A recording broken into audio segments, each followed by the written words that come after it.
الشيطان الرجيم بسم الله الرحمن الرحيم السلام عليكم ورحمة الله وبركاته.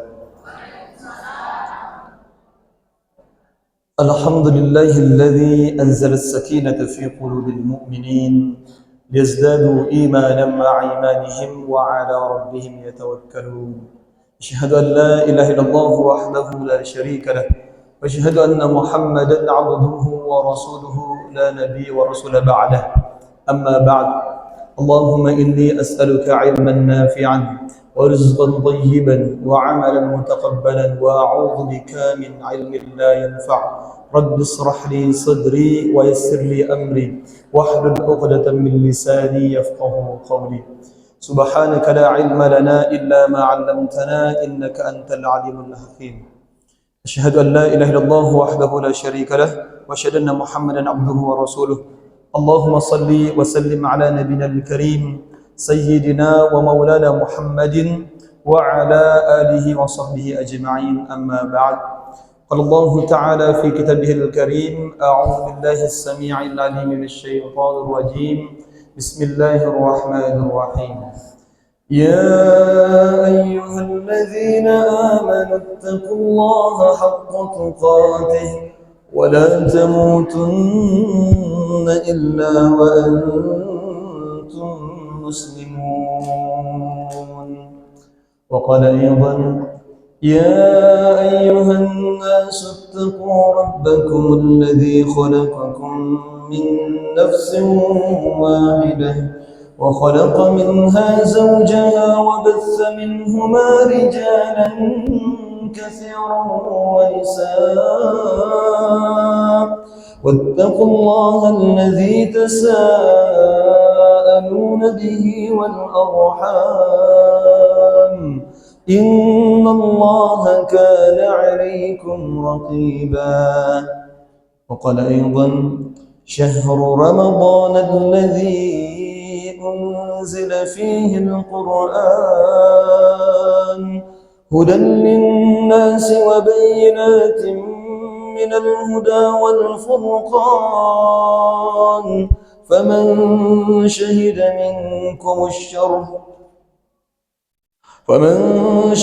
منكم الشهر فليصم ومن كان مريضا أو على سفر فعدة من أيام أخر يريد الله بكم اليسر ولا يريد بكم العسر ولتكملوا العدة ولتكبروا الله على ما هداكم ولعلكم تشكرون. Kita bersyukur kepada Allah Subhanahu wa taala dihadirkan di bulan ilmu, di bulan cintanya Allah, di bulan Allah menetapkan kerinduannya. Selama 11 bulan kita disibukkan dengan dunia, maka Allah tekankan Ramadan itu syahrul Quran, bulannya Al-Quran. Syahrul Ramadan alladzi unzila fihil Quran. Bulan Ramadan ini bulan diturunkannya Al-Quran.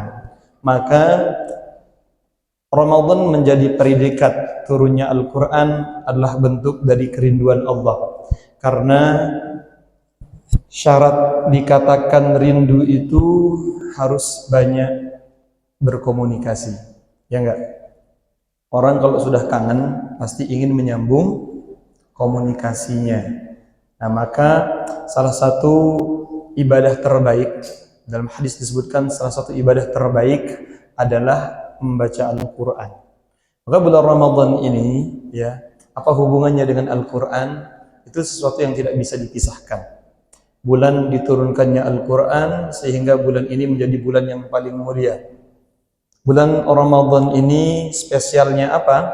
Spesialnya bulan Ramadan yang pertama, dia di dalamnya ada satu ibadah tertua, yakni apa? Shiyam. Shiyam itu termasuk di antara ibadah tertua dari 3 ibadah yang lainnya. Yang pertama, berkurban, itu ibadah tertua. Yang kedua, shiyam itu sendiri, dan yang ketiga adalah sholat. Jadi 3 ibadah tertua. Namun ternyata ibadah yang paling tegas mengajarkan kejujuran adalah berpuasa. Karena verifikasinya yang tahu dia puasa atau tidak hanya diri kita dan Allah saja. Ya, boleh saja seseorang itu ikut sahur bareng, tapi belum tentu puasa. Ibu-ibu kan gitu ya, lagi berhalangan ikut bareng sahur sama suami, mungkin gitu ya. Ada orang sibuk gitu kan, merencanakan bukber katanya, buka bersama, padahal nggak ikut puasa, tapi gabung bukber. Banyak seperti itu, banyak ya. Jadi untuk berpuasa ini yang tahu hanya diri kita dan Allah saja. Verifikasinya jelas, hanya lewat situ saja. Orang kalau sholat itu terlihat, ya dia sholat, apalagi umroh, terlebih lagi haji, sak kecamatan diundang kan ya. Ya, jadi orang tahu tuh, kalau ada orang yang haji sembunyi-sembunyi jarang terjadi ya. Ya, karena pengennya nanti pulang haji dipanggil Umi atau Bu Hajah gitu. Kalau nggak dipanggil gitu nggak afdol rasanya gitu. Ya. Ada yang belum haji angkat tangan? Ya semoga Allah rizkikan yang angkat tangan untuk haji ya. Ya karena 24 jam itu Allah kabulkan doa-doa di bulan Ramadan. Spesialnya bulan Ramadan yang pertama karena dia mengajarkan keikhlasan, ya, mengajarkan kejujuran. Ya, yang paling jujur itu yang tahu ya hanya kita dan Allah saja. Orang misalnya berwudu siang hari gitu kan, berkumur-kumur 300 mili yang keluar 150 gitu. Setengahnya ketelan. Dulu ketika kita kecil kadang begitu, nggak sengaja katanya gitu. Saya kecilnya gitu dulu. Ya, wudu gitu kan, membohongi diri sendiri. Saya puasa kok katanya, tapi setiap kali wudu itu, makanya yang paling menyenangkan saat Ramadan dulu adalah ketika waktu sholat datang, karena nanti ada kesempatan untuk kumur-kumur. Ya kumur-kumurnya ngadepnya ke atas, keren dikit, membohongi diri sendiri. Tapi setelah udah dewasa tuh baru merasa ternyata selucu itu kita dulu. Diri sendiri aja ternyata kita bohongin. Ya, maka tidak bisa kita berbohong kalau kita berpuasa. Ya, kalau ada orang mokel siang hari pura-pura lemes kan bisa ya, pura-pura lemes gitu ya. Jadi orang-orang yang tidak berpuasa itu ya, misalnya jenengan ya lemes gitu ya, pura-pura terus mulutnya bau ya, terus bibirnya kering pecah-pecah, itu kan tidak menjamin kita berpuasa. Karena nggak puasa saja kan banyak yang bau mulutnya ya. Ya. Mulutnya tetap kering walaupun tidak berpuasa. Artinya apa? Yang pertama adalah kejujuran. Ini spesialnya Ramadan. Ya. Yang kedua, yang bikin Ramadan itu spesial, di situ siang dan malamnya Allah memberikan ya peluang, terbuka peluangnya ampunan. Sebagaimana di siang hari ini kita melakukan ibadah siam. Allah sebutkan, Rasulullah SAW menyebutkan, "Man shoma Ramadanan imanan wahtisaban ghufira lahu ma taqaddama min dzambih." Barang siapa yang melakukan siam ya di siang hari dengan penuh keimanan dan pengharapan, ghufira lahu ma taqaddama min dzambih. Allah akan mengampuni dosa-dosa yang telah lalu. Kemudian di malam harinya, man qama ramadanan, barang siapa yang berdiri untuk salat lail, salat tarawih, imanan wahtisaban, dengan penuh keimanan dan penuh pengharapan, ghufira lahu ma taqaddama min dzambih. Allah akan mengampuni dosa-dosa yang telah lalu. Jadi, yang bikin spesial apa? Kita diberikan kesempatan menikmati ya momen di mana para nabi dan rasul dulu punya ambisi hidup cuma satu. Kalau kita ambisi hidupnya kan banyak ya. Ambisi hidup kita pengen mungkin nambah rumah, nambah mobil, ya, nambah kendaraan, nambah koleksi emas, cincin, kalung, begitu ya. Ada rasa ingin pengen nambah-nambah itu. Tapi ternyata para nabi dan rasul punya ambisi hidup cuma satu. Bagaimana caranya Allah mengampuni dosa-dosanya. Sehingga bulan Ramadan ini spesialnya kita ya derajatnya sama seperti para nabi dan rasul ketika mengharapkan ampunan Allah. Nabi dan rasul itu ya maksum, atau Allah jaminkan dosanya akan diampuni tapi mereka punya ambisi minta diampuni agar Allah mengampuni dosa-dosanya. Kita yang tidak ada jaminan pengampunan, dosa kita menumpuk, tapi ternyata kadang-kadang kita tidak merindukan Ramadan. Padahal bulan Ramadan ini kesempatan yang tidak bisa kita dapatkan selain hanya di bulan ini saja. 11 bulan di sini Allah ingin mendetoks dua hal, jiwa dan raga kita. Jadi jasad kita didetoks, hati kita juga didetoks. Bagaimana caranya? Cara yang paling mudah untuk menguatkan hati seseorang itu adalah dengan cara yang ketiga tadi, yaitu kenapa Ramadan itu spesial. Yang ketiga adalah karena satu-satunya ibadah yang terang-terangan menantang setan itu hanya puasa. Ya. Terang-terangan nantangin setan. Karena hawa nafsu itu kan bagian dari keinginan kita. Makan, minum, kulineran itu kan sesuatu yang menyenangkan. Di luar bulan Ramadan Allah halalkan itu. Ya enggak? Jelas, itu halal. Berhubungan biologis, berhubungan badan, ya. Di luar bulan Ramadan kan boleh di siang hari, ya, dengan pasangannya sendiri tentunya. Nah, itu dibolehkan. Tapi di siang hari di bulan Ramadan Allah haramkan. Dan disinilah terang-terangannya kita menantang setan. Makanya Rasulullah SAW pernah menyebutkan, inna syayatin yajri minal insan majrad dam. Setan berjalan di dalam tubuh manusia itu melalui aliran darah. Fadayyiqu bimajarihi bilju'. Maka sempitkan jalan setan itu bilju', dengan apa? Dengan lapar. Maka ketika jangan lapar, dimensi setan itu terputus, frekuensinya nggak nyambung lagi dengan kita. Jadi setan itu tidak punya kuasa kepada orang-orang yang lapar. Susah untuk diajak maksiat. Tuh lihat tuh cowok ganteng, ini lagi puasa, males. Ya, orang kalau lagi puasa itu, gitu ya, ayo nge-gym yuk. Misalnya banyak cowok-cowok ganteng, ayo ke mall atau kemana. Kalau sudah lapar, gitu ya, ternyata ya di sini ada hikmahnya. Ya, hikmah yang keempat, spesialnya bulan Ramadan adalah kita bisa menyadari fitrah kita ini ternyata punya rasa ketergantungan. Orang yang punya rasa ketergantungan akan kehilangan kesombongannya. Ya, ternyata kita masih bergantung dengan yang namanya haus dan lapar. Ya, pengen minum, pengen makan. Dan Allah sengaja, ya, membuat syariat di mana di situ seolah-olah kita sakit. Ya, menahan lapar, haus, dan menahan untuk tidak berhubungan itu kan sakit menurut nafsu kita, kan begitu. Tapi sakitnya ini ternyata untuk menambahkan rasa kenikmatan itu.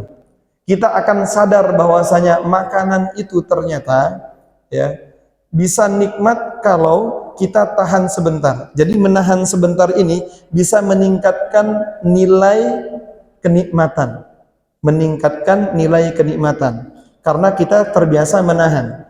Nah, spesialnya Ramadan ini yang berikutnya, yang keempat adalah dia membuat kita menjadi mental orang kaya. Apa ciri-ciri mental orang kaya? Tidak bergantung pada sesuatu yang di luar diri kita dan tidak banyak maunya. Itu mental orang kaya. Mentalnya orang miskin itu mauan, ya. Geleman, itu mental orang miskin. Apa-apa pengen. Ada sembako murah tuh di situ, pengen ikutan. Ya, pengen dapat kuponnya.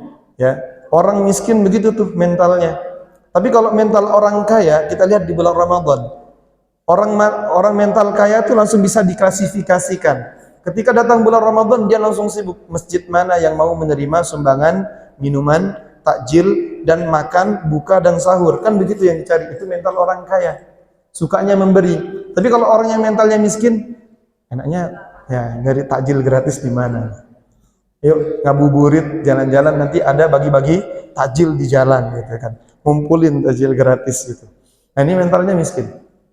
Tapi ternyata Ramadan ini spesialnya dia mendidik kita untuk seolah-olah tidak butuh. Dipaksakan nggak butuh. Minum, makan kan butuh, berhubungan biologis itu kan butuh. Tapi bulan Ramadan dia mengajarkan kita untuk seolah-olah tidak butuh. Ya. Inilah Ramadan. Spesialnya setan tadi ternyata dikatakan dibelenggu bukan dikerangkeng. Dia terbelenggu karena apa? Karena jalannya itu sempit. Tapi memang benar secara medis orang yang berpuasa ya, pembuluh darahnya itu menyempit. Ya, pembuluh darahnya itu menyempit. Sehingga apa yang terjadi? Tidak gampang emosi. Orang yang sedih, orang yang marah, orang yang sedang galau, sedang overthinking, kadang melakukan sesuatu yang tidak mampu dikendalikan. Ya, maka Ramadan ini spesial. Selama sebulan penuh, Allah latih kita untuk mengendalikan diri kita. Kan begitu? Pernah ada cerita tuh, ada seorang suami yang gampang sekali marah. Senggol bacok lah orangnya gitu kan. Disalip sedikit dia langsung marah-marah. Suatu saat dia kena senggol, terus istrinya heran. "Pak, kenapa kok nggak marah? Nanti nunggu maghrib," katanya. Karena kalau habis maghrib mungkin supaya nilai puasanya dianggap sempurna, padahal 24 jam itu di malam hari kita di siang harinya kita siam, di malam harinya kita tetap menjalankan saum gitu. Ya, sudah tahu kan bedanya siam dengan saum? Belum? Ada yang belum tahu? Apa bedanya siam dan saum? Kemarin ada yang ikut di mana? Baitur Rahmah. Kalau siam itu apa? Menahan, tidak makan, tidak minum, dan tidak berhubungan biologis di siang hari sejak terbit fajar shadiq sampai dengan tenggelam matahari. Ya, itu siam. Kalau saum, menahan mata, telinga, lisan, dan hati untuk tidak mengerjakan hal yang sia-sia, terlebih yang bernilai dosa. Itu saum. Makanya dulu, ya, ketika Maryam berada di mihrabnya, Allah sebutkan katanya di situ adalah saum. Bukan berarti dia tidak makan, dia makan minum, tapi tidak berbicara dengan manusia, menahan diri untuk tidak berbicara dengan manusia. Nah, saum itu adalah menahan diri. Jadi kalau selama ini ibu-ibu biasanya kan bilang gitu ya, "Maaf, saya nggak bisa ikutan, saya lagi saum." Ya, orang kalau bilang begini belum tentu dia puasa. Ya, saum itu mungkin menahan diri untuk nggak boros, diajak jalan-jalan gitu ya. Nah, itu. Kemudian berikutnya, ya, Ramadan itu spesialnya yang keberapa berarti? Yang kelima. Yang kelima yang membuat Ramadan spesial adalah 24 jam. Setiap detiknya Allah akan mengabulkan doa-doa orang yang meminta. Ya. Allah akan memudahkan, ya, ada terjadinya percepatan pengkabulan doa. Terjadi percepatan pengkabulan doa. Sebagaimana Allah sebutkan di dalam surat Al-Baqarah, setelah tadi saya bacakan syahrul Ramadan alladzi unzila fihil Qur'an, di ayat berikutnya Allah jelaskan wa idza sa'alaka ibadi fa inni qarib. Kalau hambaku tanya tentang aku dekat, kata Allah. Maka bulan Ramadan itu, ini khusus. Di bulan Ramadan Allah mendekatkan diri kepada hamba karena seseorang itu berpuasa. Orang yang berpuasa pahalanya jelas berbeda dengan amalan baik yang lainnya. Allah sebutkan amalan baik itu dibalas oleh Allah berapa kali lipat? 10 sampai berapa kali lipat? 700 kali lipat kebaikan yang Allah berikan di luar bulan Ramadan. Tapi di bulan Ramadan Allah sebutkan as-sawmu li, puasa itu untukku, kata Allah. Ya, fa ana ajzabih, maka Allah sendiri yang akan membalasnya. Jadi Allah akan membalas puasa, berarti balasannya lebih dari 700 kali lipat. Dan di situ Allah katakan, ya, ujibu da'watad da'i idza da'an. Aku akan menjawab semua permintaan jika mereka meminta. Tapi, ya, syarat dikabulkan doa itu apa? Kita mampu menguasai apa yang kita minta. Tidak menjadikan kita lalai dengan apa yang kita minta. Kenapa selama ini kita minta sesuatu belum dikabulkan sama Allah? Karena kita masih lalai dengan apa yang kita minta, atau kita mungkin belum mampu mengalahkan apa yang kita minta. Maka ketika seseorang, ya, bertemu dengan bulan Ramadan, Allah akan kabulkan semua doa-doa. akan dikabulkan semua doa-doa 24 jam. Di luar bulan Ramadan kan ada waktu-waktu khusus. Ya, waktu-waktu khusus dikabulkan atau waktu-waktu makbul doa, misalnya seperti sekarang, setiap hari Jumat. Terkhusus di hari Jumat nanti setelah asar sampai dengan maghrib. Itu Allah mengkabulkan doanya itu lebih cepat. Kemudian saat hujan turun, antara azan dengan iqamah, antara dua khutbah pertama dan khutbah kedua, di situ imam duduk sejenak, di situ Allah mengabulkan banyak doa. Kemudian setelah itu apa? Saat kapan? Waktu sahar, waktu sahur, atau sepertiga malam terakhir, saat orang sedang terzolimi. Ada lagi? Saat orang sedang melakukan safar, saat orang sedang melakukan perjalanan untuk menuntut ilmu, untuk berjihad, atau untuk mencari nafkah. Yaitu waktu-waktu terkabulkannya doa. Tapi di bulan Ramadan 24 jam, siang dan malam Allah akan mengkabulkan doa kita semuanya. Ternyata ada yang lebih spesial dari itu semuanya, yakni berkaitan dengan Al-Quran. Di dalam hadis kursi yang diriwayatkan oleh Baihaqi, hadis riwayat Baihaqi, disebutkan dalam hadis kursi Rasulullah sallallahu alaihi wasallam bersabda, ya, qala Allah Ta'ala, Allah berfirman, man saghalahu qira'atul Qur'an, barang siapa yang sibuk dengan membaca Al-Qur'an, ya, an zikri, daripada zikir, daripada wirid, ya, wa mas'alati, daripada berdoa, ya. Di situ dikatakan a'taituhu, maka Allah akan menggantinya, ya, afdalu sawabis sa'ilin, yang lebih baik daripada orang yang meminta. Jadi Allah berikan balasan bagi orang yang sibuk dengan Al-Qur'an, ya, dan sampai dia lupa zikir, lupa wirid, dan lupa untuk berdoa untuk dirinya, Allah gantikan dengan yang lebih baik daripada orang yang meminta. Artinya, setiap doa kita belum tentu kan dikabulkan. Tapi ternyata kalau kita sibuk dengan Al-Quran, Allah akan berikan yang lebih baik daripada orang yang meminta atau orang yang berdoa. Masya Allah. Jadi mengapa para sahabat dulu memperbanyak membaca Al-Quran di bulan Ramadan? Karena itu sudah bisa mewakili doa-doanya. Jadi kadang-kadang orang bingung kan, ya kan, saya ada punya doa-doa, punya permintaan. Ada saatnya saya berdoa, ada saatnya saya baca Al-Quran. Tapi ternyata para sahabat memang lebih banyak, bukan berarti tidak berdoa, lebih banyak membaca Al-Quran. Karena dia tahu keutamaannya. Maka ketika kita sekarang sudah tahu keutamaan membaca Al-Quran, ya, ternyata Allah akan lebih mudah mengkabulkan keinginan-keinginan kita daripada kita mengangkat tangan. Kenapa Allah menunda tadi? Jawabannya itu belum saya sebutkan tadi. Kenapa Allah menunda pengkabulan doa? Salah satunya adalah ketika seseorang minta mobil, ketika diberikan motor saja bisa jadi dia banyak maksiat. Ini punya motor saja maksiatnya banyak, keluyuran dan lalainya banyak. Masih ngontrak saja rumah, ya, maksiatnya belum terbendung. Gimana Allah kasih rumah? Gitu. Jangan kan begitu. Allah baru kasih gadget saja, nih Allah baru kasih HP saja.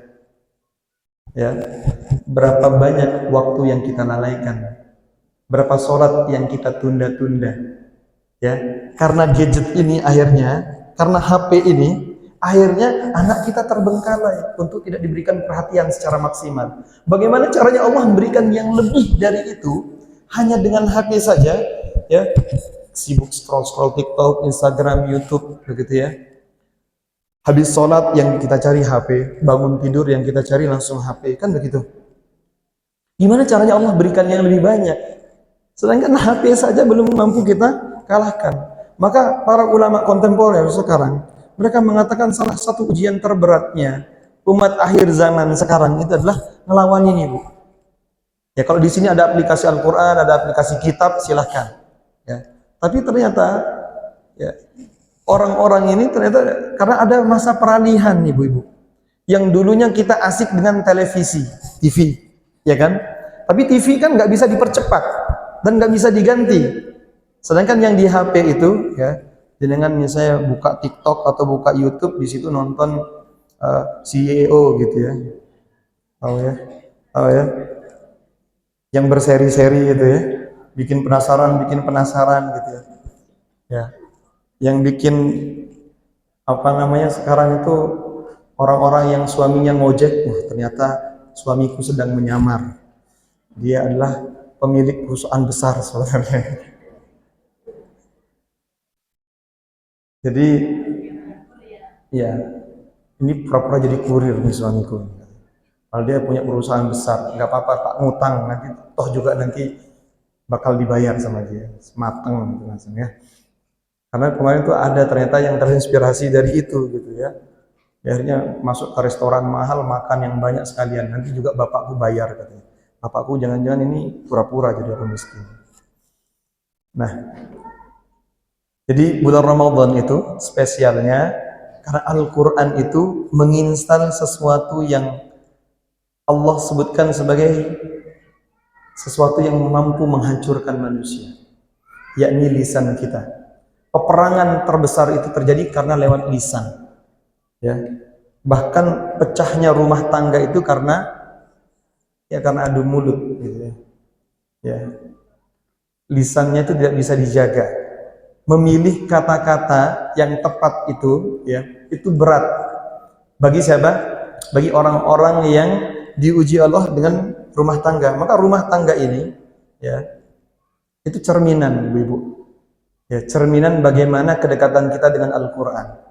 Ketika ibu-ibu masih suka ngomel atau suami kita masih suka marah-marah, ini menandakan bahwasanya Al-Qur'an masih belum masuk ke dalam jiwanya. Maka bulan Ramadan ini Allah instalkan. Ya, Allah itu rindu dengan kita semuanya, Ibu. Ya. Ibu ngerasa nggak kalau Allah itu rindu? Kalau kita merasa Allah itu rindu, kita itu pengennya itu buka lembaran Al-Qur'an demi satu. Makanya dikatakan bulan Ramadan ini sebagai bulannya ilmu. Karena sumber ilmu itu dari Al-Qur'an itu sendiri. Orang-orang yang pecah ya rumah tangganya itu biasanya bisa dilihat karena dia jauh dari Al-Qur'an. Orang-orang yang dikuasai oleh setan pun karena dia jauh dari Al-Qur'an. Segala bentuk kemudahan hidup itu diawali dari apa? Dari Al-Qur'an.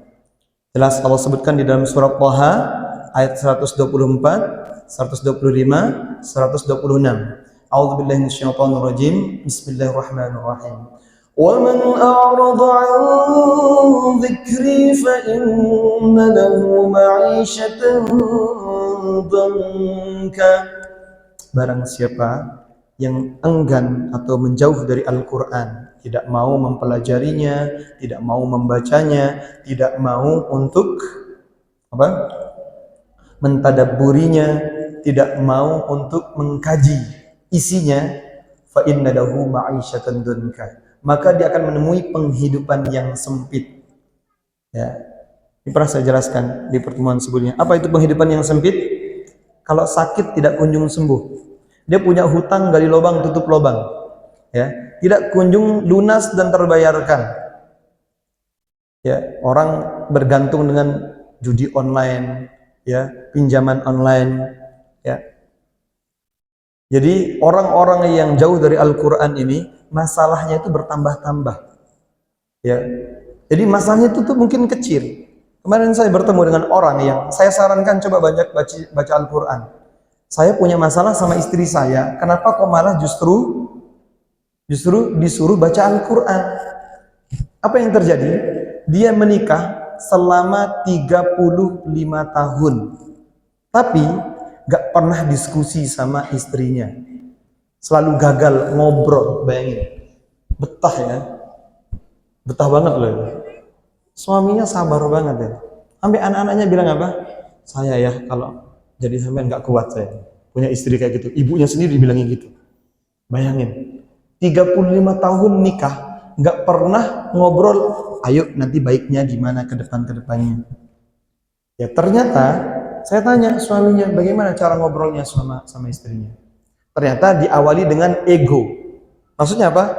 Aku dulu. Ya, masalah rumah tangga itu ketika aku dulu. Jadi akunya besar. Aku kan suami, harusnya kamu nurut. Terus dia bilang, aku kan istri, harusnya kamu sayangi, peduli dong sama istri. Jadi ketika aku dan aku terus yang muncul, maka ya, Al-Quran itu menetralisir keakuan. Makanya bulan Ramadan ini, aku itu udah hilang, egonya itu udah turun. Ada kebergantungan kita sama Allah. Maka Al-Quran ketika dibaca terus-menerus, akunya ini hilang. Nah, rumah tangga itu tadi, ya, dia mengatakan apa contohnya? Ya, ketika komunikasi sama istrinya, ya,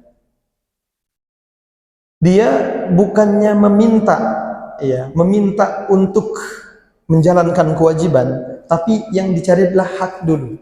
Jadi ciri-ciri ego itu muncul. Pertama adalah dia mempelajari haknya dan dia tidak tahu apa kewajibannya. Seorang istri dan suami itu coba jangan cek. Kalau mereka berantem itu bisa dipastikan. Baik suaminya duluan atau istrinya yang duluan, pasti mereka itu fokus sama haknya. Ya enggak? Haknya dulu. Aku kan baik sama kamu, aku udah jujur, aku sudah setia. Kenapa kamu mengkhianatiku? Ini berarti dia tidak jujur. Harusnya, ya, siapapun yang berumah tangga, khususnya ibu-ibu, ya, jangan sampai jenengan menuntut hak sama suami. Kerjakan, ya, kerjakan saja dulu kewajiban kita. Urusan hak itu Allah yang berikan.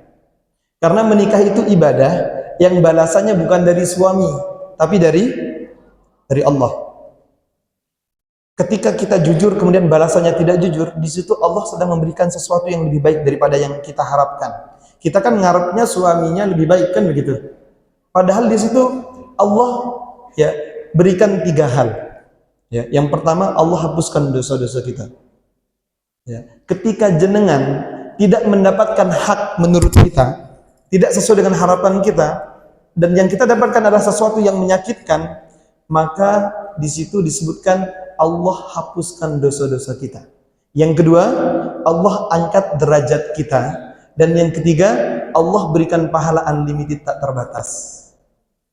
Ya, rumah tangga itu hancur diawali dari kamu sih. Harusnya kan begini. Nah, ini tadi yang 35 tahun, ternyata isinya cuman begitu. Saling menyalahkan, ya, keakuannya itu didahulukan, ya, aku dulu. Maka Ramadan itu, kenapa Al-Quran tidak mampu kita nikmati? Tidak akan mampu seseorang menikmati Al-Quran kalau lisannya ini juga belum mampu dia jaga. Jadi kenapa Al-Quran selama ini hambar ketika kita baca? Kenapa ketika kita baca Al-Quran kok mata kita langsung sepet? Berair, panas, ya, hati kita tuh gampang jenuh. Salah satunya adalah kemarin di bulan Rajab dan bulan Sya'ban kita belum memelihara lisan kita. Di bulan Rajab, bulan Ramadan, Zulqa'dah, Zulhijjah dan Muharram itu adalah bulan-bulan hurum, bulan yang Allah hormati. Dan kita harus tahu ibu ya, Allah menghurumkan, kata hurum itu dari kata hurumat, yang Allah hormati, yang Allah muliakan.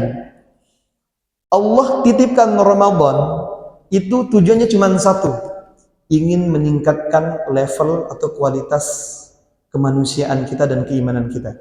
Jadi orang kalau mau diangkat derajatnya sama Allah, Allah titipkan cara-cara untuk meningkatkan ketakwaan.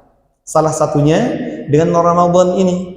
Makanya kemarin kan saya umpamakan Ramadan jika diumpamakan seperti sistem, maka dia ada input, ada proses dan ada outputnya. Inputnya apa? Apa inputnya? Iman. Ya ayyuhalladzina amanu, wahai orang-orang yang beriman. Dia kalau tidak percaya bahwasanya atau tidak yakin Allah akan membalas puasanya, ngapain dia puasa? Kan begitu. Kutiba alaikumus siyam. Nah, inilah prosesnya dengan siam. Outputnya nanti la'allakum tattaqun, agar bertakwa. Takwa itu dari kata wiqayah. Wiqayah itu artinya apa? Perisai. Yaitu tujuannya perisai ini untuk mendorong kita melakukan amal soleh dan menjaga kita tidak melakukan amal salah. Jadi takwa itu asal katanya dari kata wiqayah, yang tujuannya apa? Sebagai perisai. Wiqayah artinya perisai, untuk mendorong seseorang melakukan amal solih dan menjaga agar tidak melakukan amal salah. Nah, sehingga orang yang bertakwa ini Allah ingin muliakan. Jadi sebenarnya Allah itu bukan untuk membatasi makan, minum, berhubungan badan, itu bukan untuk membatasi, ya. Allah hurumkan atau Allah haramkan itu untuk menjaga kemuliaan kita. Sama seperti masjid ini, ya, misalnya tidak boleh kena najis di sini untuk menjaga kesuciannya. Maka selama 11 bulan kita berinteraksi dengan manusia, banyak terkontaminasi nih hati kita. Hati kita banyak sekali dikotori dengan apa? Dengan interaksi dengan manusia, ngobrol, gibah. Maka saat ini, kata ulama, bulan Ramadan itu datang untuk menutup mulut kita yang biasa terbuka untuk hal-hal yang sifatnya duniawi. Maka ketika itu tertutup, sehingga mulut ini terbuka untuk menerima hidangan-hidangan ukhrawi. Hidangan akhirat sementara dikurangi, ditahan. Untuk minum, makan, berhubungan badan, ditahan mulutnya ini selama siang hari, ya. Untuk apa? Untuk menerima hidangan ukhrawi berupa membaca Al-Qur'an. Ya. Jadi ada ulama yang mengatakan, menegaskan salah satu hikmah datangnya bulan Ramadan ini, ya, Allah merindukan seseorang untuk banyak berkomunikasi dengannya. Melalui apa? Bacaan Al-Qur'an, huruf demi huruf, kalimat demi kalimat yang kita baca, itu bentuk kangennya Allah sama kita, Bu. Jadi ketika Allah kangen banget nih sama kita, Masya Allah, di situ Allah ingin hanya berduaan. Ketika kita renungi di dalam Al-Quran, Allah katakan, Inna lillahi wa inna ilaihi roji'un. Artinya apa, Ibu? Sungguhnya kami milik Allah dan akan kembali kepada Allah. Itu kalimat cintanya Allah. Coba kita renungi sekarang. Kita tuh banyak tertampar dengan kalimat ini. Inna lillahi wa inna ilaihi raji'un. Ibu ketika jatuh cinta, orang yang dicintai mengatakan, kamu milikku. Kamu milikku. Ya. Ketika kita dikatakan begitu sama orang yang mencintai kita, kamu milikku dan aku milikmu. Bagaimana coba, Bu? Senang nggak? Berbunga-bunga? Ya. Ketika ada orang mengatakan aku milikmu dan kamu milikku, berarti ketika ada kepemilikan nih, berarti dia tidak mau ini dimiliki oleh yang lainnya. Kamu satu-satunya milikku. Gimana coba? Itu romantis banget tuh Allah coba. Ketika Allah katakan kamu ini milikku, bukan milik suamimu, bukan milik anakmu, bukan milik bapakmu, bukan milik istrimu. Allah katakan kamu tuh milikku. Berarti Allah yang jaga. Paham ya? Jadi ketika kita sadar ini, setiap tahun di bulan Ramadan itu Allah ingin katakan inna lillahi wa inna ilaihi raji'un. Ramadan hari ini dengan Ramadan kemarin beda nggak sama sekarang?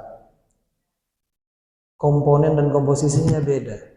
Mungkin Ramadan kemarin kita masih ada bestie kita, teman kita, sahabat kita, orang tua kita, ibu, bapak kita, ya, anak kita. Tapi ternyata Ramadan ini berbeda. Komposisinya sudah berbeda, ya. Artinya apa? Segalanya itu milik Allah dan akan dikembalikan kepada Allah. Ketika kita baca Al-Quran dan mampu membaca ini dan melihat ini, ketika dikatakan kamu milikku, bayangkan.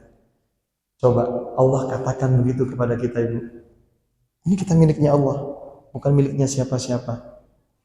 Kalau kita sadar ini, terus lanjutan kalimat yang lainnya, kalimat rindunya Allah, Allah katakan apa? La tahzan. Kalau orang yang cinta sama kita, ketika dia sedih, dia akan mengatakan, udah nggak usah sedih, kita dipeluk. Allah memeluk kita dengan Ramadan ini dengan mengatakan apa? La tahzan innallaha ma'ana.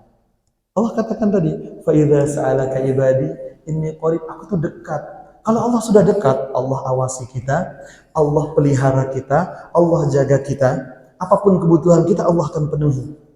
Namanya anak kecil gini nih, kalau diawasi, dia akan merasa aman. Apapun yang dilakukan, dia merasa aman. Karena ada orang tuanya yang jaga.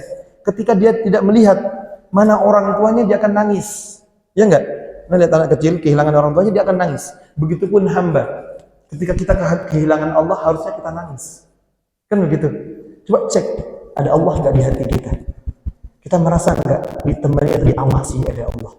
Maka ketika itu, ya, ketika ada kesedihan Allah katakan, ya, la tahzan innallaha ma'ana. Bayangkan 24 jam Allah mendekatkan diri. Inni qarib, kata Allah, aku dekat.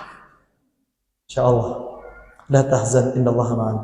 Kemudian Allah katakan la yukallifullahu nafsan illa wus'aha.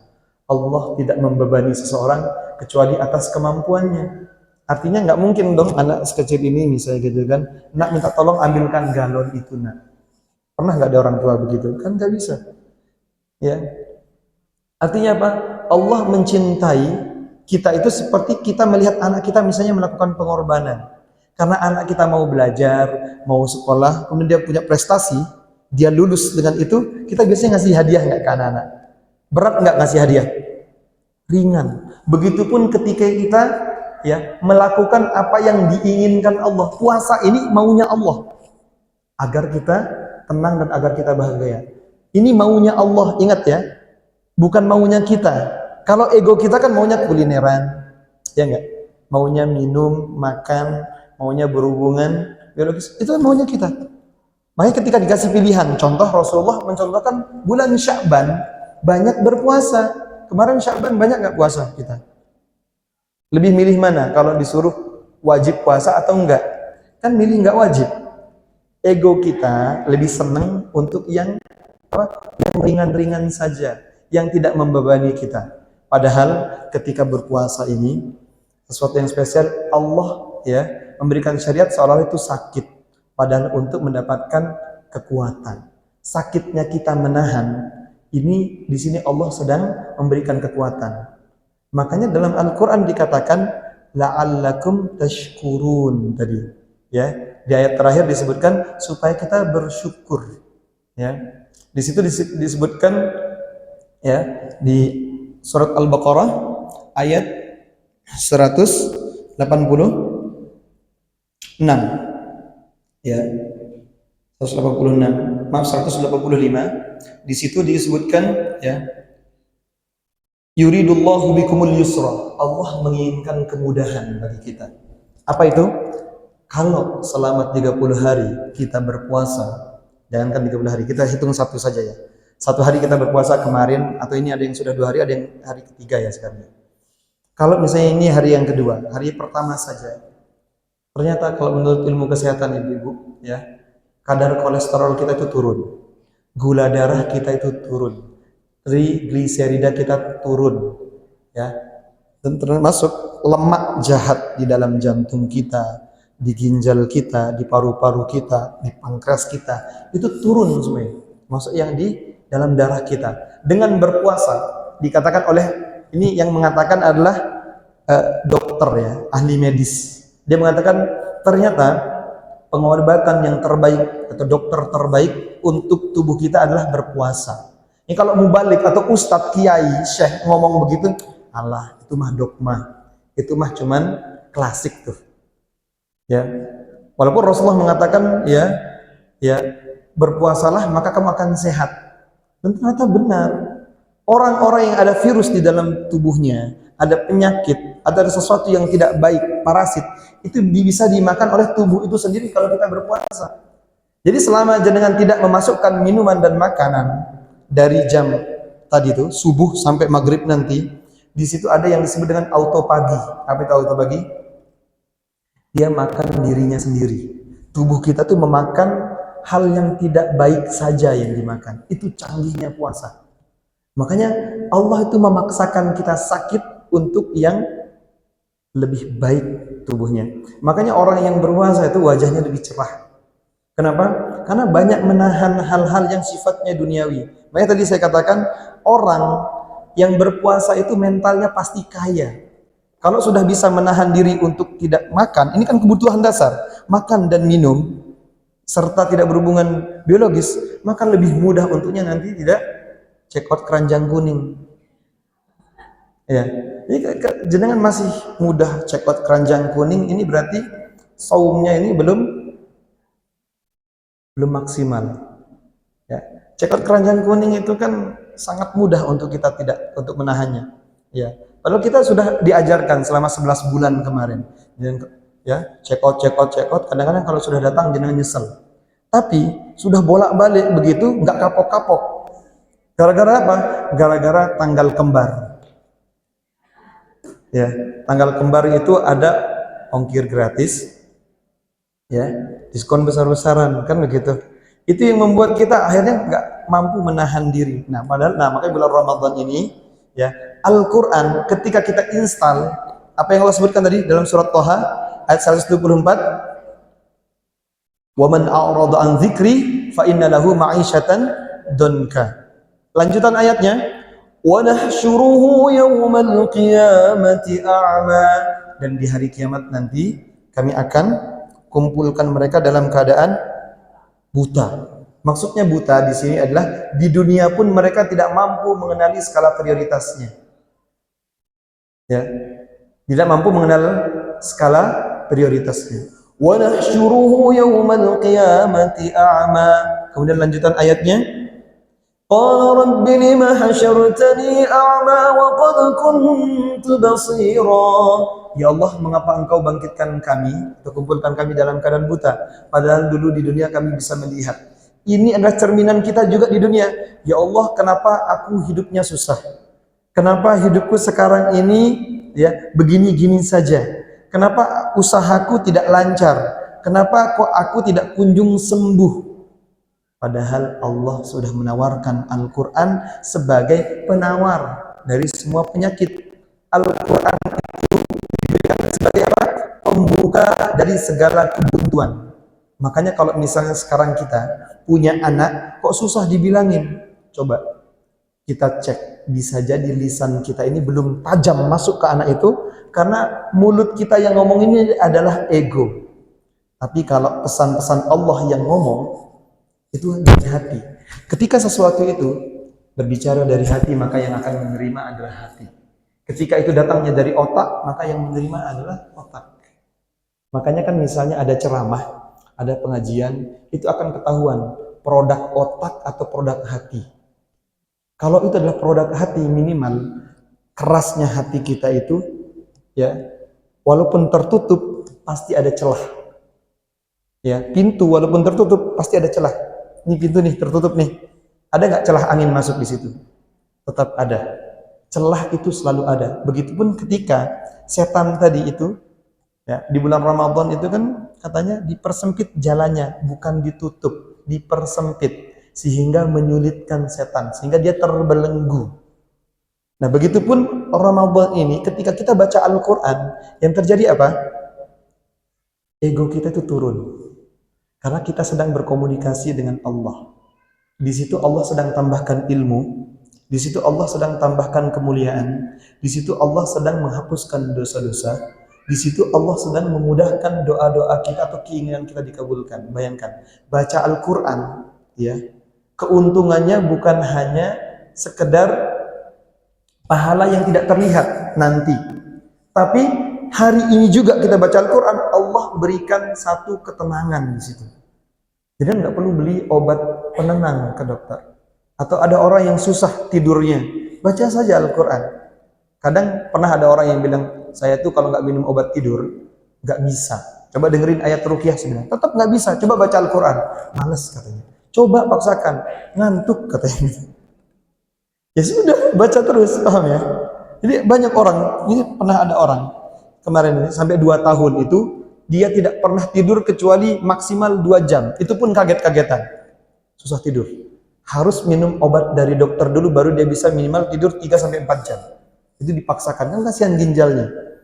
Nah, ginjal ini kalau posisinya sering ketambahan obat-obatan kimia, jangankan obatan kimia ya. Jadi ginjal itu Ibu, kalau jangan makan makanan, nanti yang mengendap di situ, sisa makanan yang mengendap di situ, itu yang akan bikin ginjal kita itu energinya lemah dan efeknya itu tidak tenang, ya, ngantuan, ya, gampang bosen, sering cemas, atau sering takut. Jadi orang ginjalnya bermasalah, ciri-cirinya begitu. Atau uban dini, ya, belum waktunya ubannya harus banyak, atau gatel-gatel, atau ketombean. Ini menandakan apa? Ginjalnya itu lemah.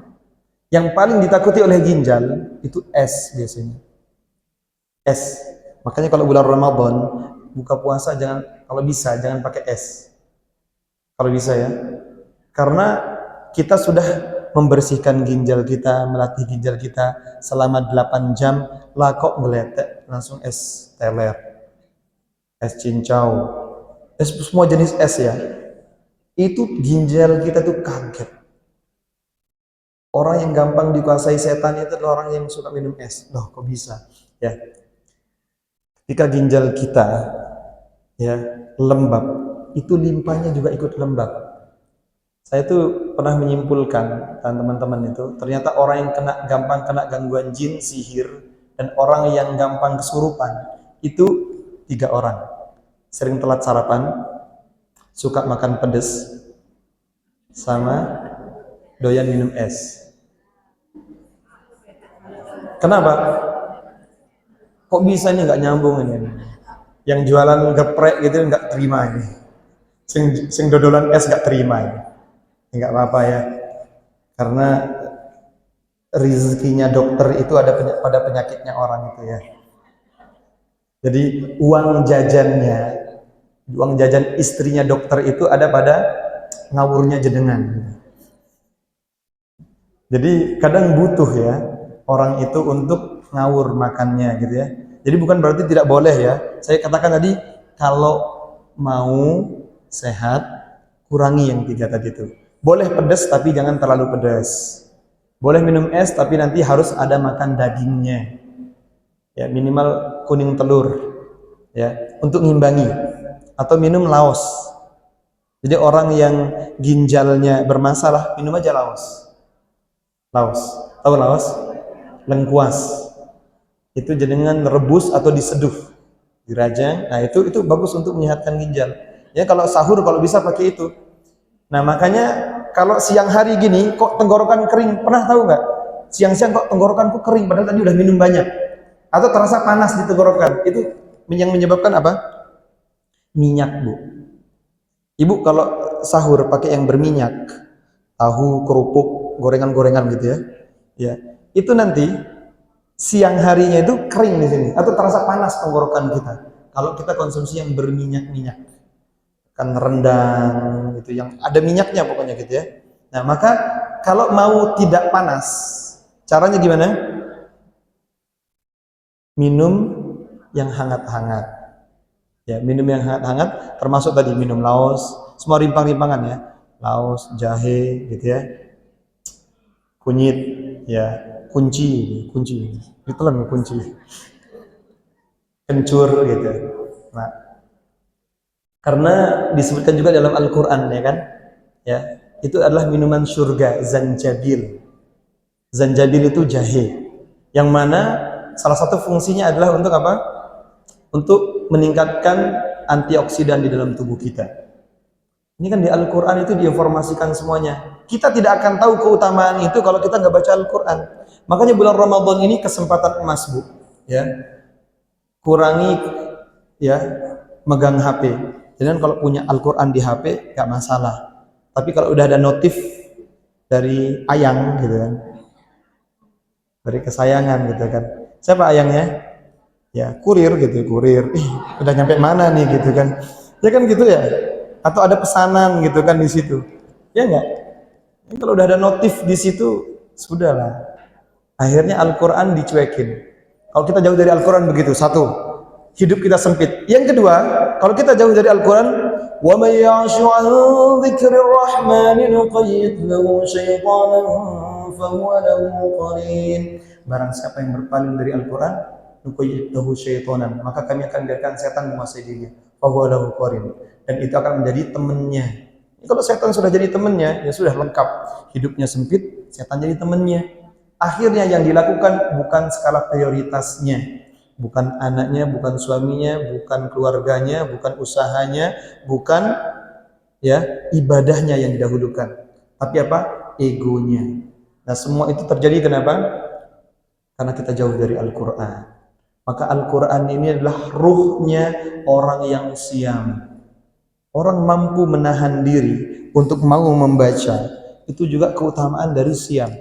Maka ciri-ciri siamnya para sahabat dulu yang jelas adalah dia banyak-banyak membaca Al-Quran.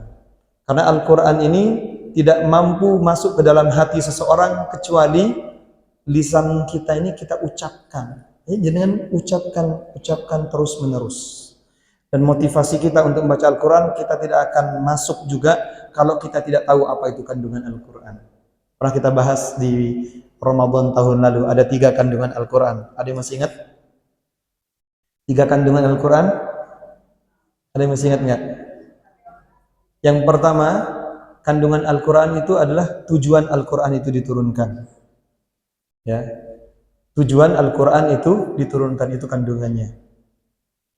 Ya, apa tujuannya? Tujuannya juga ada 3 nanti. Ya, jadi Al-Quran itu, ya, kandungannya ada 3. Jadi nggak akan suka sama makanan kalau nggak tahu kandungannya. Begitupun Al-Quran. Bagaimana caranya kita bulan Ramadan ini akan suka, tertarik untuk baca Al-Quran kalau kita tidak tahu kandungannya? Maka Al-Quran yang jenengan baca berapa tahun sekarang? Berapa tahun ibu-ibu baca Al-Quran? Dari sejak balik. Sebelum balik kan sudah bisa baca Al-Quran. Ya, ada yang sudah 15 tahun baca Al-Quran? Lebih ya. Ada yang lebih, minimal 10 tahun baca Al-Quran. Kalau kita baca sesuatu 10 tahun, harusnya kan hafal tuh. Nah, ini sekarang saya rangkumkan. Ya, kandungan Al-Quran ada 3. Yang pertama, tujuan Al-Quran itu diturunkan. Yang kedua, bagaimana caranya Al-Quran mengajarkan kita sampai pada tujuan. Ini kandungannya. Jadi cara Al-Quran mengajarkan kita sampai pada tujuannya. Dan yang ketiga, mukjizat. Nih ada 3. Yang kedua, cara Al-Quran mengajarkan kita sampai pada tujuan.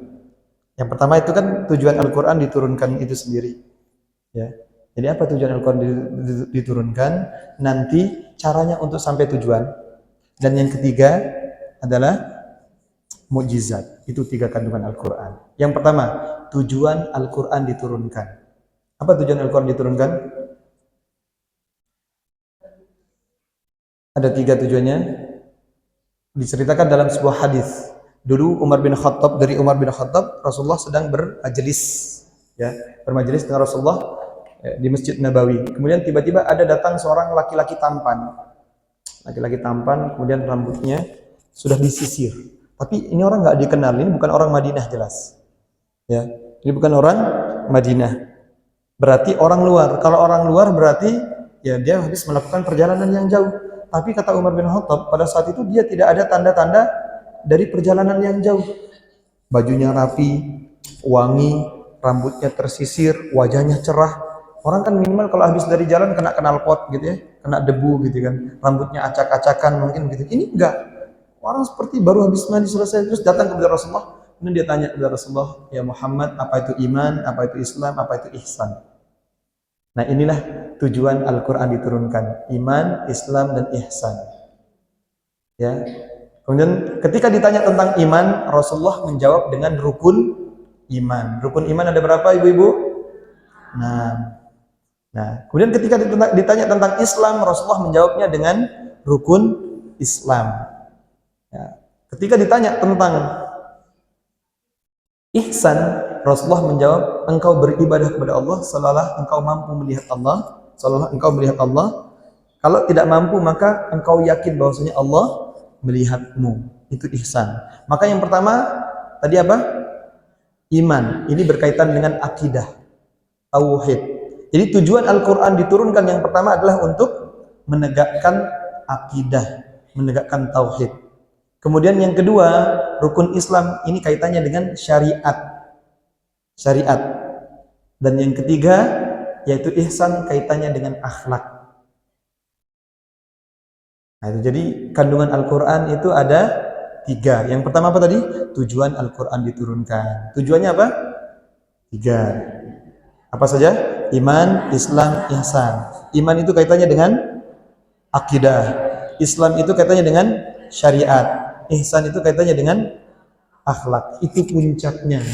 Jadi kita dikuatkan tauhidnya, kemudian diajarkan syariat termasuk berpuasa, semuanya ditujukan untuk apa?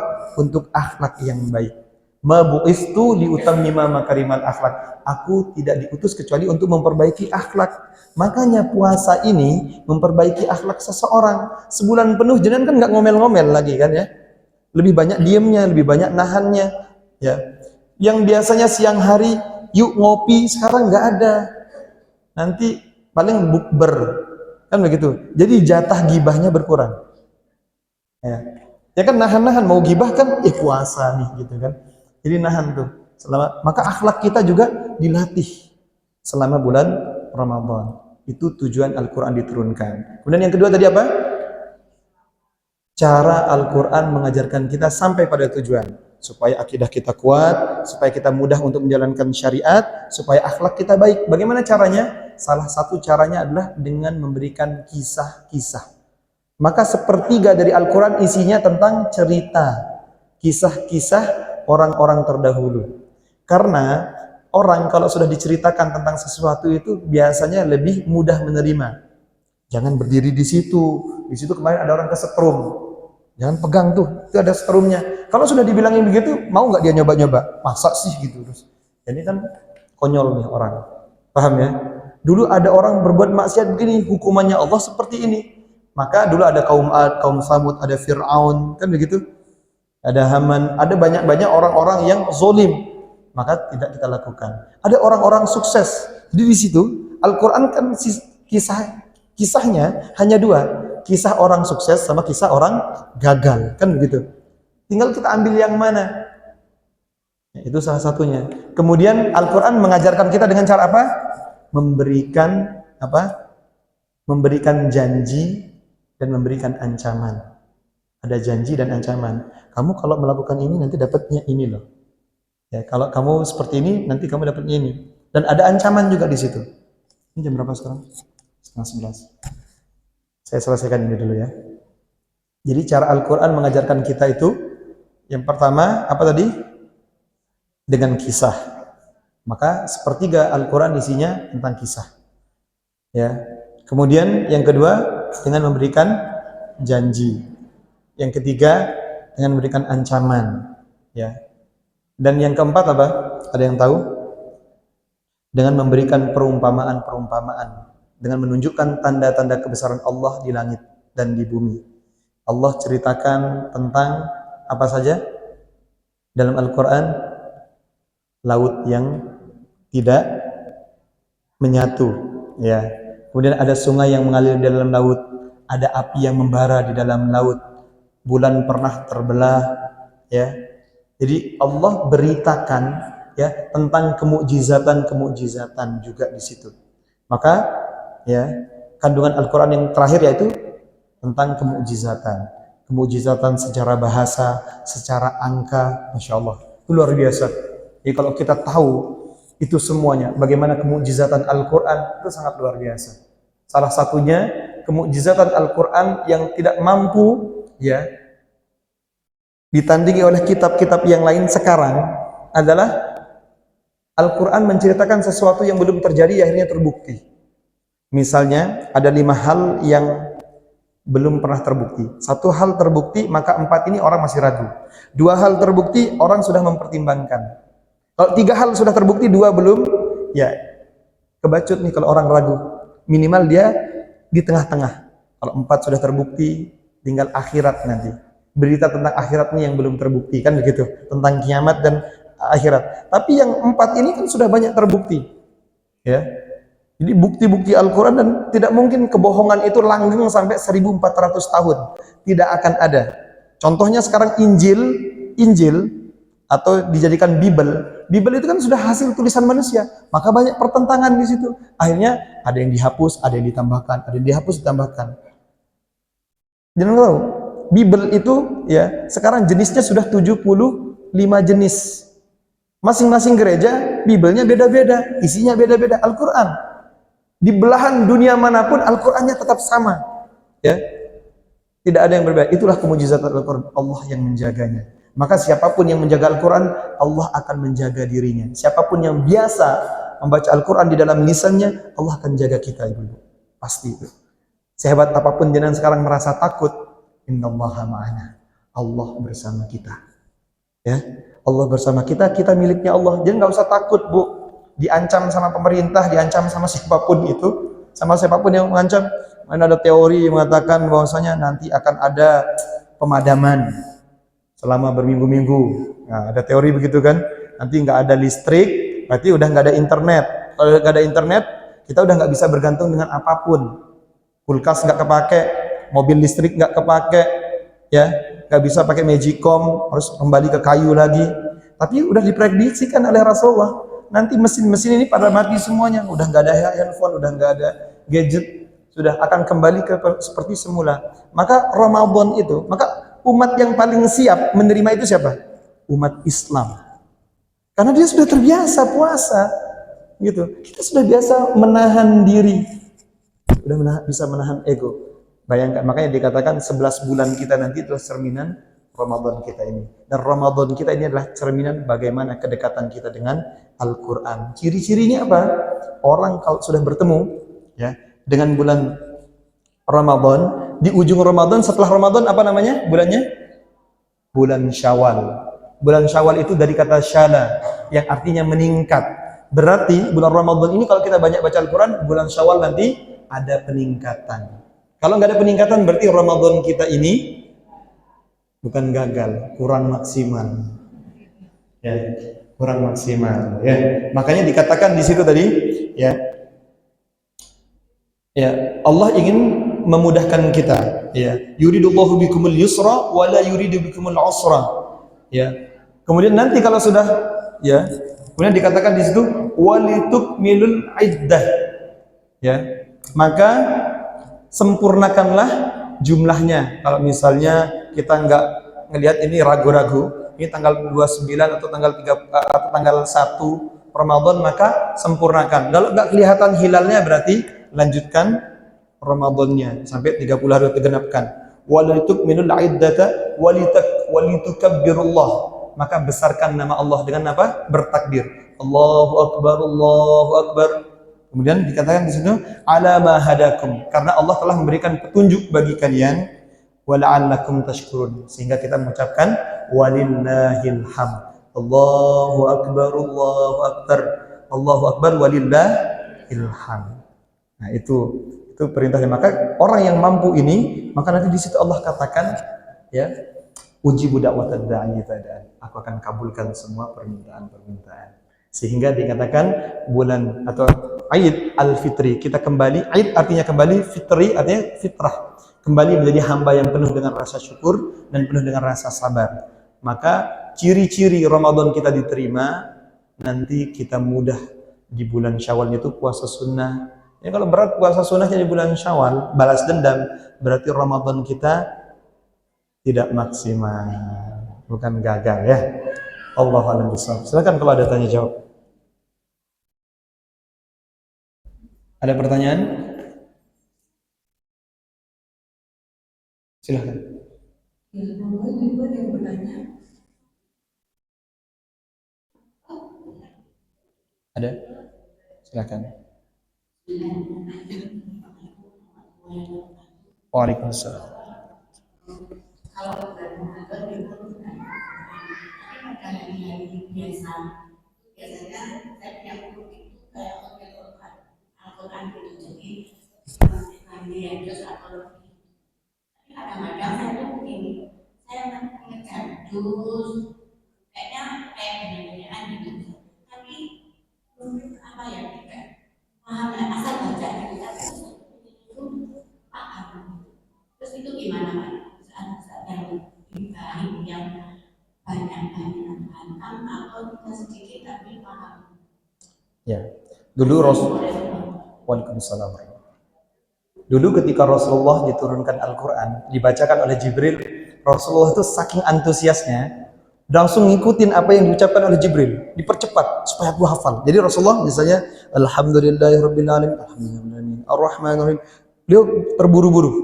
Makanya di dalam surat Al-Qiyamah dikatakan la tuharrik bihi lisanaka lita'jala bih.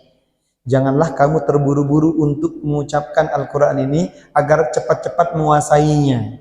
Kadang orang-orang kan yang penting hari ini bisa ndang selesai 1 juz atau baca Al-Quran, aku pokoknya targetnya 3 juz. Mana yang lebih baik? Yang lebih baik adalah mana yang mampu mendekatkan kita sama Allah. Maka membacanya, mampu kita renungi, nggak harus hatam, nggak harus buru-buru. Jadi baca Al-Quran di sini disibukkan dengan Al-Quran adalah tujuan Al-Quran diturunkan tadi apa? Supaya kita faham, ya, supaya kuat tauhidnya, supaya apa? Syariatnya benar, akhlak kita baik. Tapi kalau bacaan kita itu tidak memberikan pengaruh dari 3 ini, tujuan Al-Quran diturunkan, terus untuk apa? Contoh, untuk ya tujuan minum apa? Ibu-ibu, menghilangkan haus.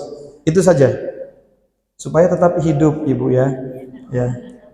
Supaya tetap hidup. Itu yang asli itu gitu. Kalau haus itu memang bahasa tubuh kita. Ya. Jadi bahasa tubuh kita. Ada orang minum sampai 1 liter, 2 liter itu tetap haus. Ya.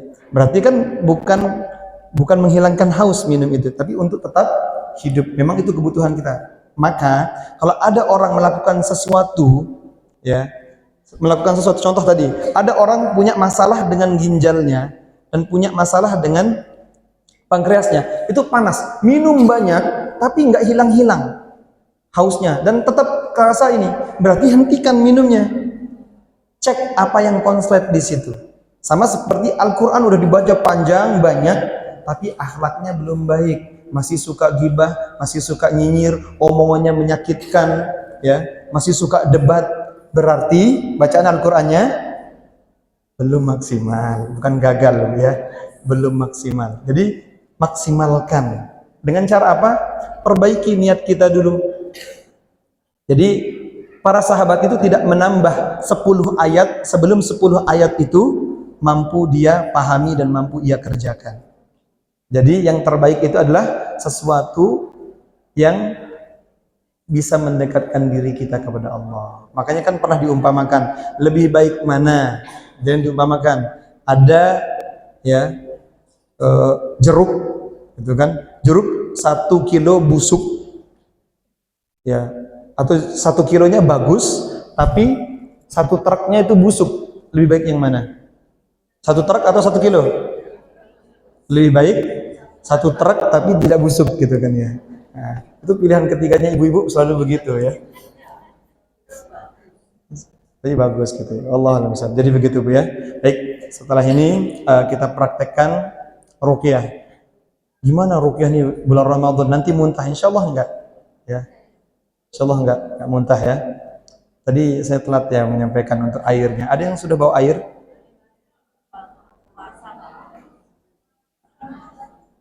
Hari Jumat. Sekarang jam berapa? Oh, udah jam 11. Baik. Ada waktu 10 menit. Ya, 10 menit nanti kita praktekkan. Untuk yang masih punya urusan untuk jemput anak, jemput suaminya, monggo. Duluan enggak apa-apa. Kenapa? Mau nanya? Enggak kedengeran. Kalau bacaan Al-Qur'annya salah? Bagus, itu bagus, Masya Allah. Oh enggak, itu malah bagus. Justru cara yang benar begitu. Dia kan bisa tahu kesalahannya sendiri nanti di sini. Dia perbaiki sendiri. Yang terbaik adalah disimak sama yang lainnya, langsung diperbaiki. Itu lebih cepat untuk merubah kebiasaan gitu.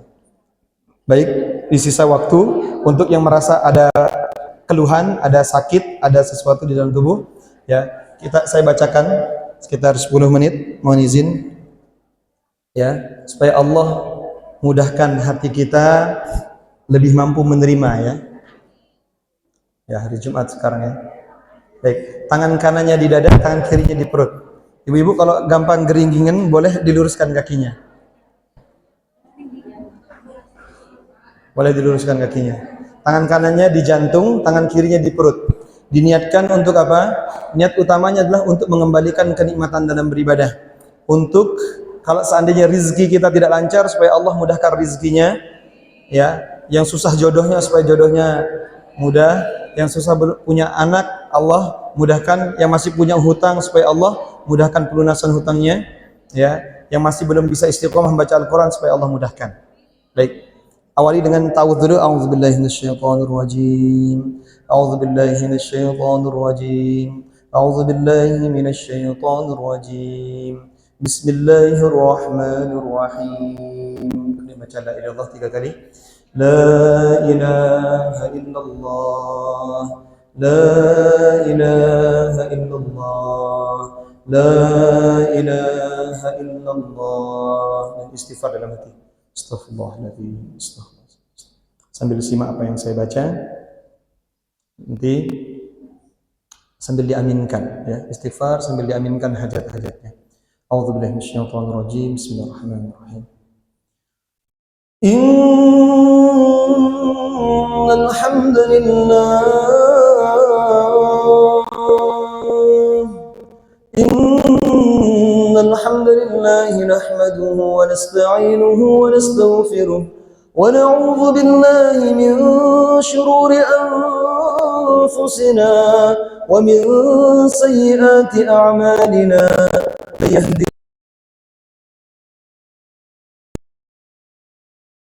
أشهد أن لا إله إلا الله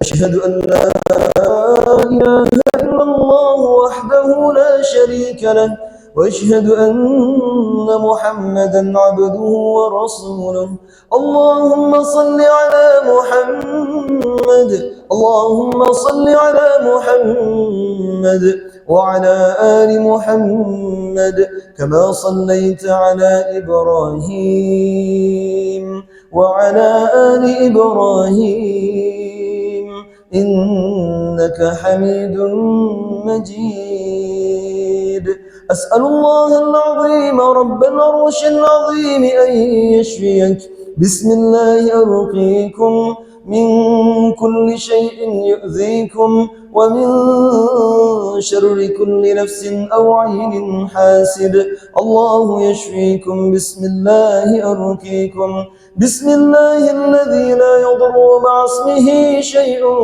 في الأرض ولا في السماء وهو السميع العليم الله أكبر الله أكبر لا حول ولا قوة إلا بالله أعوذ بالله السميع العليم من الشيطان الرجيم بسم الله الرحمن الرحيم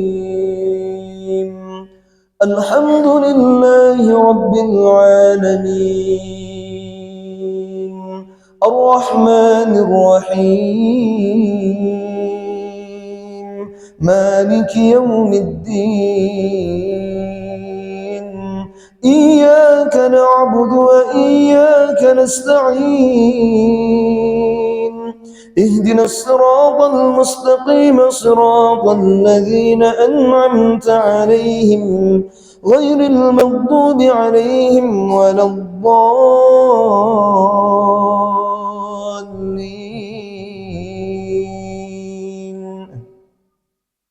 واتبعوا ما تتلى الشياطين على ملك سليمان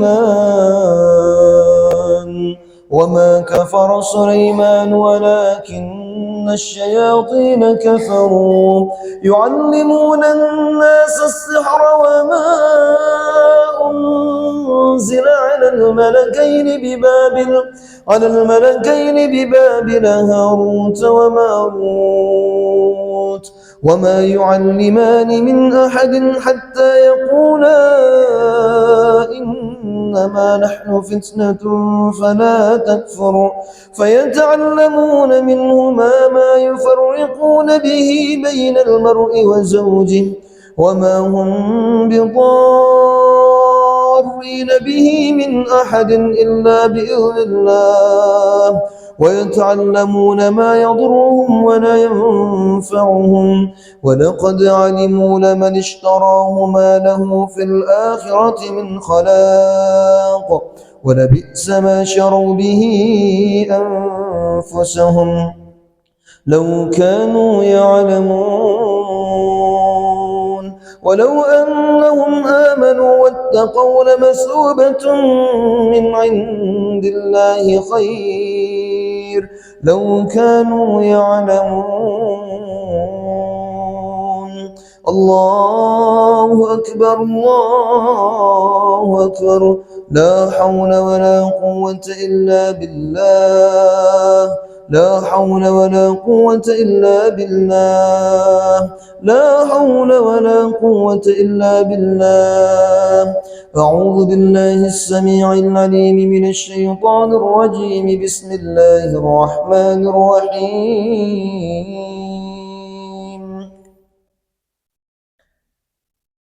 الله لا إله إلا هو الحي القيوم لا تأخذه سنة ولا نوم له ما في السماوات وما في الأرض من ذا الذي يشفع عنده إلا بإذنه يعلم ما بين أيديهم وما خلفهم ولا يحيطون بشيء من علمه إلا بما شاء وسع كرسيه السماوات والأرض ولا يؤوده حفظهما وهو العلي العظيم.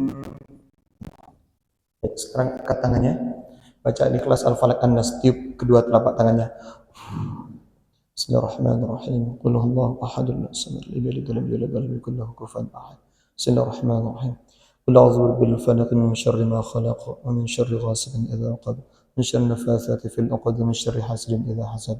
Bismillahirrahmanirrahim. Qul a'udzu birabbin nas malikin nas ilahin nas min syarril waswasil khannas alladzi yuwaswisu fi sudurin nas minal jinnati wan nas. Tiup lagi. Kemudian diaminkan. Allahumma rabban nas Allahumma rabban nas adhhib اشف أنت الشافي لا شفاء إلا شفاؤك شفاء لا يغادر سقما أسأل الله العظيم رب العرش العظيم أن يشفيك بسم الله أرقيكم من كل شيء يؤذيكم ومن شر كل نفس أو عين حاسد الله يشفيكم بسم الله أرقيكم بسم الله الذي لا يضر مع اسمه شيء في الأرض ولا في السماء وهو السميع العليم لا إله إلا الله وحده لا شريك له له الملك وله الحمد وهو على كل شيء قدير اللهم رب الناس أذهب البأس اشفي أنت الشافي لا شفاء إلا شفاؤك شفاء لا يغادر سقما أسأل الله العظيم رب العرش العظيم أن يشفيكم الله يشفي مرضانا الله يشفي مرضانا الله يشفي مرضانا اللهم ادفع عنا الغلاء والبلاء والوباء والطاعون والفحشاء والمنكر والصيوف المختلفة والشدائد والمهن ما ظهر منها وما بطن عن بلدنا هذا خاصة ومن بلدان المسلمين عامة إنك على كل شيء قدير ربنا آتنا من لدنك رحمة وهيئ لنا من أمرنا رشدا ربنا آتنا في الدنيا حسنة وفي الآخرة حسنة وقنا عذاب النار سبحان ربك رب العزة عما يصفون وسلام على المرسلين والحمد لله رب العالمين. Doa kafaratul majlis. Subhanakallahumma rabbana wa bihamdika asyhadu an la ilaha illa anta astaghfiruka wa atubu ilaik. Surah Al-'Asr. A'udzu billahi minasyaitonir rajim. Bismillahirrahmanirrahim. Wal 'asri innal insana lafi khusr illa alladhina amanu wa 'amilus solihati wa tawassaw bil haqqi wa tawassaw bis sabr. Kemudian digosok, kacamatanya dibuka, diusapkan dari kepala ke belakang, kemudian ke wajah, diulangi 3 kali sambil agak ditekan, semi pijit, kemudian di leher dibuang. Bismillah. Dan di tangan kanan kiri sampai ketiaknya,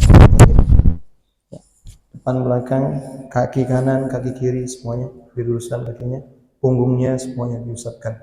yang baca alhamdulillah, alhamdulillah, alhamdulillah. Billahi fi sabilil haq fastabiqul khairat wal afu minkum wassalamu alaikum warahmatullahi wabarakatuh.